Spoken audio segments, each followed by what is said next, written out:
Warner Bros. Movie World just opened their new restaurant, the Stars Terrace, located on Main Street in the old Stars Cafe location, which had been sitting there empty for years. The Stars Terrace is a table service eatery themed to the golden age of Hollywood. I had lunch there on the restaurant's opening day, which was announced earlier that morning with a fun social media video featuring Marilyn Monroe. We got to the park in the early afternoon and immediately headed to the restaurant, and oh golly, it was packed. This was during the spring holidays, one of the busiest times of year, but still, I wasn't expecting it to be almost full. We started by having a looky around, and first impressions, it looked really nice. Very clean and proper, with some nice photos and artwork evoking the golden age of Hollywood. The door handles are film reels, and the toilet signs are Elvis for the guys and Marilyn Monroe for the girls. And there's large framed photos from various movies like A Star is Born and The Great Gatsby. There's even the iconic Warner Bros. Water Tower, and likely inspired by the similar Jane's Rivertown restaurant at Dreamworld, there's a display case here with Movie World artifacts. Well, Movie World and some generic movie stuff. It was hard to exactly tell what some of the items were as they weren't labelled. For movies, there were a lot of film reels, movie scripts, some Tweety Bird artwork, and a really cool Wizard of Oz poster with the ruby slippers. Park-wise, there's a costume from Police Academy, the Riddler's costume, a Batman cowl, some old Movie World articles and photos, and scripts from the old Gremlins Adventure and Batman rides.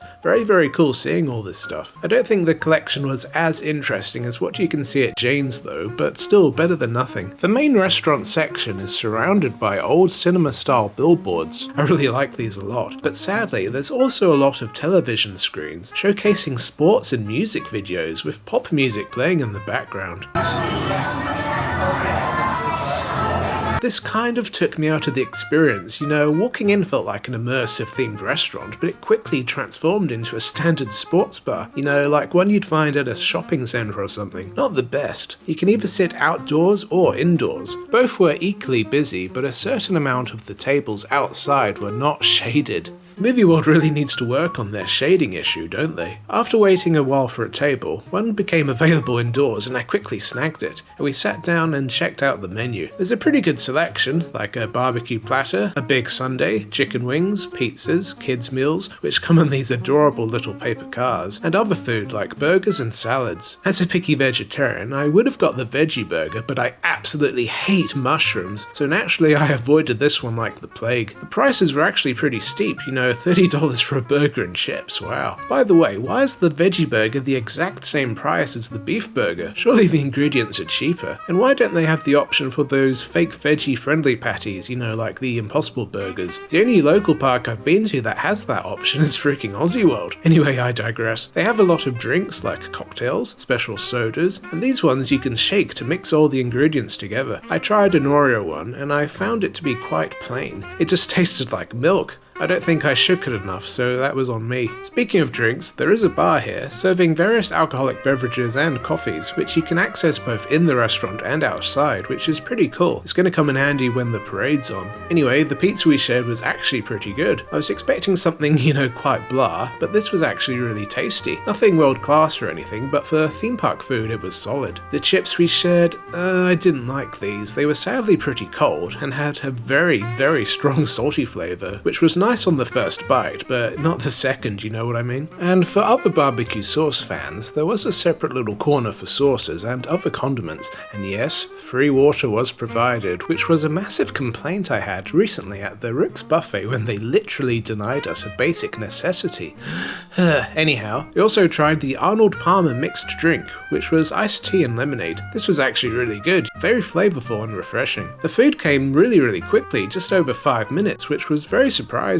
I know what we ordered was pretty simple, but still. And now for this video's sponsor, Ogre. Ogre wants you to subscribe to Theme Park Ogre. Thank you to Ogre for sponsoring the video. Let's get back to it. They had a ton of staff on site, and honestly, for what was effectively the soft opening of the restaurant, it seemed to be run incredibly well. Very efficient. Some of the staff were really friendly too, almost Dreamworld level, whereas some of the other ones felt, typical Movie World, bored and uninterested. Movie World is slowly but surely getting there in their customer service, which is great to see. Another thing, unlike the Stars bar, which this replaced, there's sadly no implementation of the characters at all. Hopefully this is something something they can add in the future, as previously the characters played a very large part in the cafe, thus the name. So yeah, how was it overall? Well, I'd say mixed, leaning towards good. I liked the presentation, the artifacts on display were cool, and it was very efficient operationally, and I liked the initial classic Hollywood vibe. I don't like how that vibe quickly died though, and turned into a generic sports bar, you know, with the constant music and sports showing on TV. It felt like I was transported from a theme park to a generic bar in Surfers Paradise. Why not have classic Hollywood style film music playing? Why not show clips from movies? This is something Jane's does so much better. You know, they keep that audio to the classic 20s and 30s music style. Speaking of Jane's, which is better? Well, I don't think it was Movie World's intent to have a large sit-down eatery just like Jane's, well, for the most part, but still, being each park's main eatery, it's natural for comparisons to be made. I can say that as a themed restaurant experience, Jane's is superior in nearly every way. You know, it's hard to beat sitting in a huge restaurant surrounded by animatronics, props, little hidden details, and much more, whereas the Stars Terrace, you know, it feels more like a sports bar with some nice classic Hollywood-style iconography here and there. Anyway, I think it was Movie World's intention to be different and not be a straight competitor, but still I know which one I'd prefer, and which one fits better at a theme park. In my initial vlog video, a lot of the comments were pretty negative about how it looked, with them also wishing it was more comparable to Jane's. It just shows what people want, you know? While I do wish it was more fitting, I can't deny that as an actual eatery, what it did well enough. Anyway, overall, I did enjoy my visit, and I will be eating there again. It's just not something I'd rush back to, unlike Jane's, which I was desperate to get back to ASAP when it opened. I know it's the first day and all, so I look forward to seeing how they improve. I'd give it 6.5 motor coasters out of 10. What do you think? Have you eaten there? If not, how do you think it looks? I'd love to know your thoughts, so please leave a comment below and leave a cheeky like while you're at it, I'd appreciate it. A very big thank you to my YouTube members, the Ogre Bros and the Ogre Sisters, for your kind support. It really helps out the channel and I really appreciate it. A big thank you to Straws, SWStevie1, Artie Husky, Matt Jonas, TV, Reese is a Bomb, Tristan, Randall, Movies Like Everyone, I Liam's Law, Jack W, Koala75, Kerry Jeckeln,